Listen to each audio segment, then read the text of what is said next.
इस वक्त हम रुक करते हैं एक ब्रेकिंग न्यूज की। श्रद्धा वालकर हत्याकांड जो मामला है उसमें कोर्ट में वकीलों ने नारे लगाए हैं। वकीलों ने फांसी देने की मांग की है। वीडियो कॉन्फ्रेंसिंग के जरिए पेशी हो रही है और पुलिस को आफताब पर हमले का डर है और कुछ तस्वीरें भी ऐसी आ रही हैं। जरा हम तस्वीरें आपको दिखाएंगे। ये देखिए, वकील उग्र दिखाई दे रहे हैं। सीधे चलते हैं सौरभ, हमारे सहयोगी जो हमारे साथ हैं। सौरभ, अभी क्या माहौल है, जरा विस्तार से बताएं कि वहां हो क्या रहा है।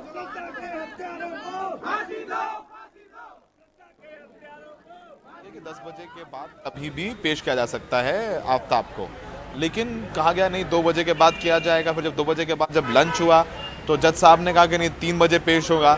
जब 3 बजे जज साहब आए उस वक्त पूरा कोर्टरूम भरा हुआ था और कोर्टरूम के बाहर लगभग 100 से ज़्यादा वकील इकट्ठे हो गए थे। उसमें कुछ सिविलियंस भी थे और जैसे ही वो इंतज़ार कर रहे थे, आपस में बात कर रहे थे कि जैसे भी आफताब आएगा तो उसको लेकर के उसको संकेत ऑडियो में थोड़ा सा शायद अपनी आवाज़ वापस सुनाई दे रही है, लेकिन फिर भी बताता हूं दर्शकों को कोशिश करके कि वहां पर नारेबाजी शुरू कर दी वकीलों ने और जैसे ही लगा कि आफताब आने वाला है उग्र भी होने लग गए और कुछ वकील आपस में बात कर रहे थे कि ये आएगा तो इसको पीटेंगे भी। तो जब कोर्ट में बैठे जज साहब, जो एमएम है, अविरल शुक्ला नाम है, उन्होंने कहा कि पुलिस ने 2 एप्लीकेशंस मूव किए हैं। पहली एप्लीकेशन है कि पुलिस चाहती है कि वीडियो कॉन्फ्रेंसिंग के जरिए इनको पेश किया जाए और पुलिस ये भी चाहती है कि इसकी जो कस्टडी है पुलिस की वो भी बढ़ा दी जाए।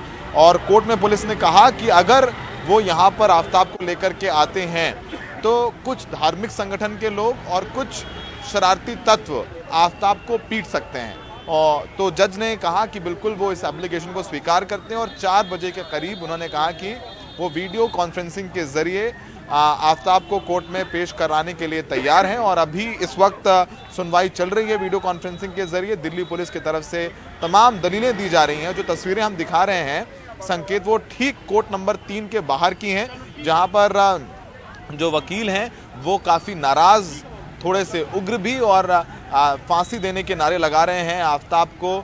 उसमें पहले से तैयार थे और हमने देखा है कि अक्सर कई केसेस में हमने कड़कड़डूमा कोर्ट में भी कई बार देखा है, पटियाला हाउस कोर्ट में भी देखा है कि ऐसे जघन्य हत्याकांड का जब आरोपी कोर्ट आता है तो वकील उस आरोपी की पिटाई कर देते हैं। ये देश भर में होता है। तो उसी की आशंका के चलते आफताब को वीडियो कॉन्फ्रेंसिंग के जरिए पेश किया जा रहा है कोर्ट में। कोर्ट में पुलिस दलील दे रही है कि उन्हें अभी काफ़ी कुछ है जो आफताब की निशानदेही पर बरामद करना है। जैसे जिस चाकू से उसने श्रद्धा के शव के टुकड़े किए थे वो चाकू अब तक बरामद नहीं हुआ है। श्रद्धा का जो सर है वो बरामद नहीं हुआ है। तो अगर आप कहें, अगर रियलिस्टिक बात करें तो कोर्ट तो जाहिर सी बात है सेंटिमेंट्स पे नहीं फैक्ट्स पे चलता है। तो पुलिस के पास अभी तक सिर्फ आफताब के कबूलनामे के अलावा कुछ ठोस सबूत नहीं है जो कोर्ट के सामने वो केस अपना मजबूत कर सकें। अभी जो टुकड़े मिले हैं, जो अवशेष मिले हैं 10, उनका भी मिलान होना है जो श्रद्धा के पिता के डीएनए सैंपल से। तो अगर वो मिलान हो जाता है तो केस मजबूत होगा, लेकिन अब तक उसकी रिपोर्ट नहीं आई है। क्योंकि जिस तरीके से प्लानिंग की आफताब ने, संकेत, बहुत शातिर से शातिर अपराधी ऐसी प्लानिंग नहीं करते हैं। उसने हत्या करने के बाद पूरा डीएनडी किया।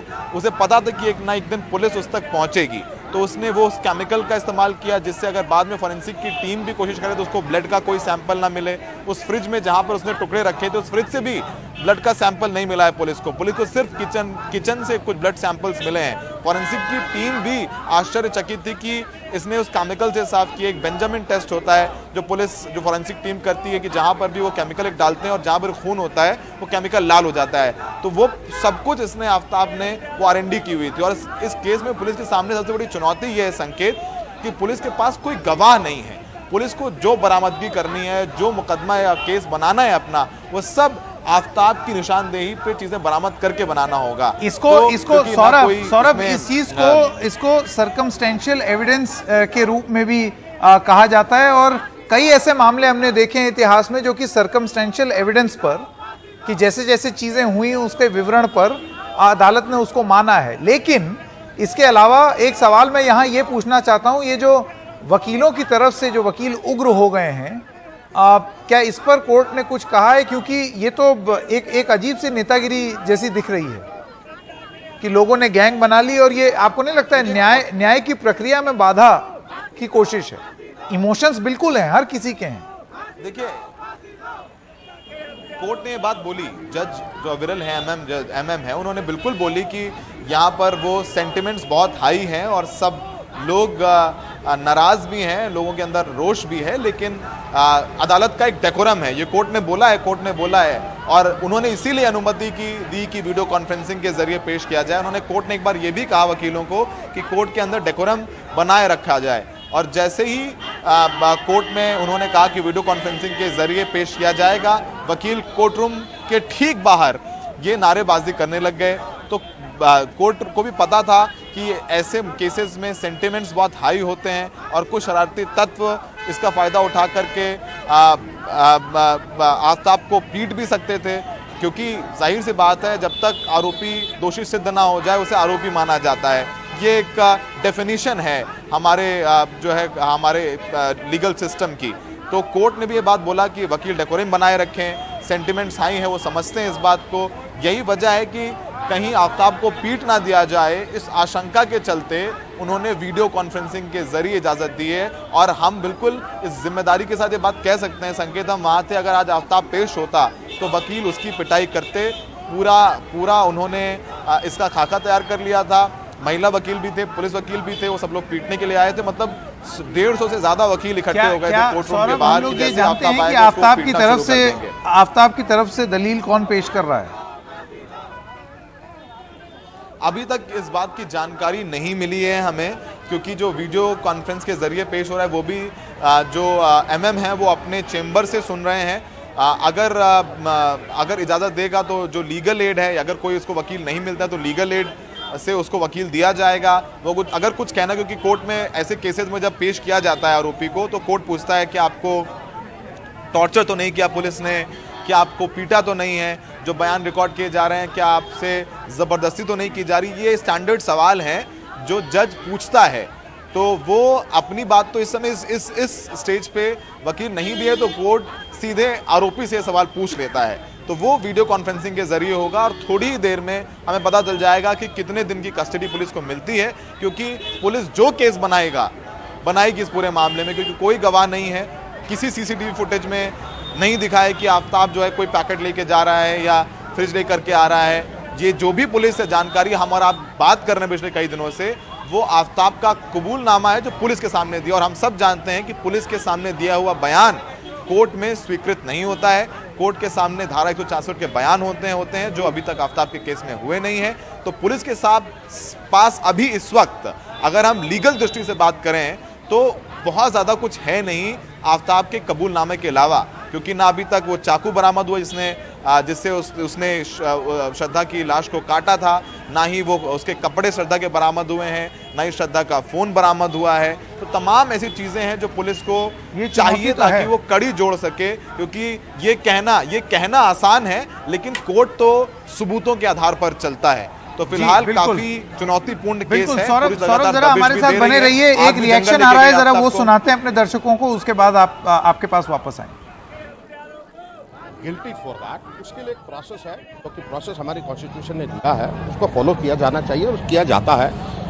अजमल कसाब के भी इशू में हमारी कोर्ट्स ने प्रॉपर उसको फेयर ट्रायल दिया था। ऐसे ही फेयर ट्रायल हर आदमी का राइट है, वो उसको भी मिलेगा। तो जो लॉयर है जिन्होंने प्रोटेस्ट किया था, क्या आप अब इस पूरे मामले में इन्वेस्टिगेशन करके कोई कदम उठाएंगे? हाँ, हम अपने एसोसिएशन की मीटिंग बुला के हमने पूछेंगे कौन लोग थे, क्या इश्यूज क्या थे, किस वजह से वो प्रोटेस्ट करना चाहते थे। अगर कुछ होगा तो then we'll take a decision होता है।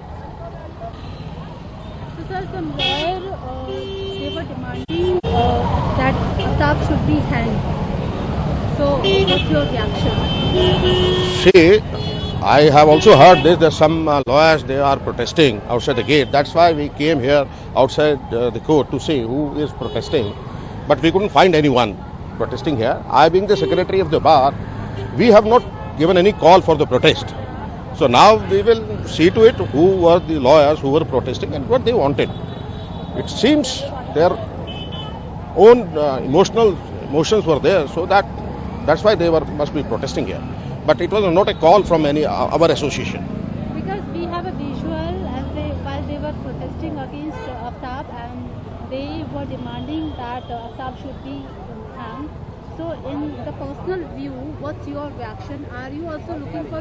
You are demanding for Aftab should be hanged?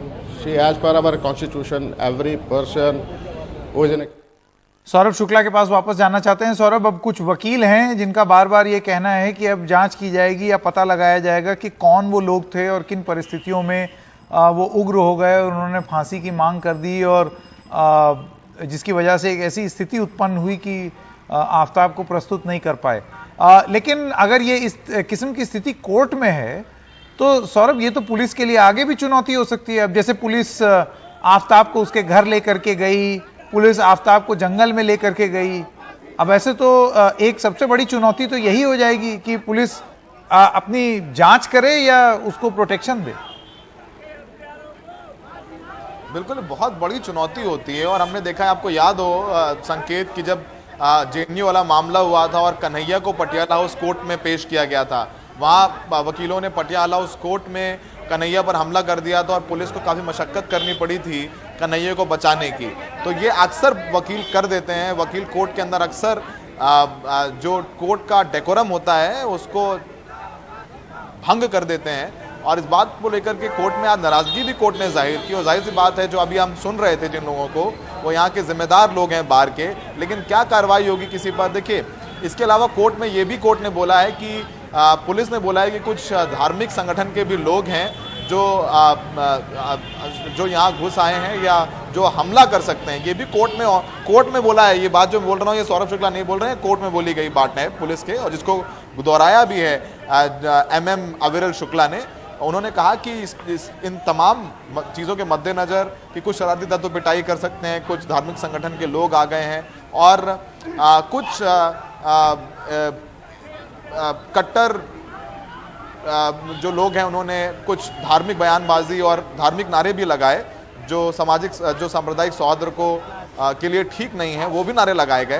तो तमाम चीज़ों को देखते हुए कोर्ट ने फैसला किया, क्योंकि संकेत मतलब 150 वकील, और अगर पुलिस वाले चाह करके भी कोर्ट के अंदर अक्सर होता है कि वो आरोपी को नहीं बचा पाते, और अक्सर हमने अपनी आंखों के सामने होते हुए देखा है। तो अगर आज कोर्ट में खुदा ना खासा सामने से पेश किया जाता तो आफ्ताब की पिटाई कर देते वकील, और जब नहीं कर पाए तो ये बयानबाजी, भाषणबाजी शुरू कर दी।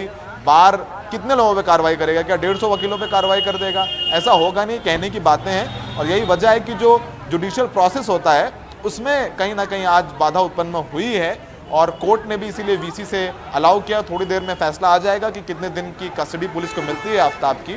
तो अभी इस वक्त सुनवाई चल रही होगी, और थोड़ी देर में हम दर्शकों के पास बता पाएंगे कि कितने दिन की कस्टडी मिली और क्या कुछ दलीलें पुलिस की तरफ से दी गई। और इसी के लिए आपके पास वापस आएंगे, आफ्ताब ने क्या कहा, जब कुछ जानकारी और मिल जाएगी। तब तक के लिए, फिलहाल के लिए बहुत बहुत धन्यवाद सौरभ, हमारे साथ जुड़ने के लिए।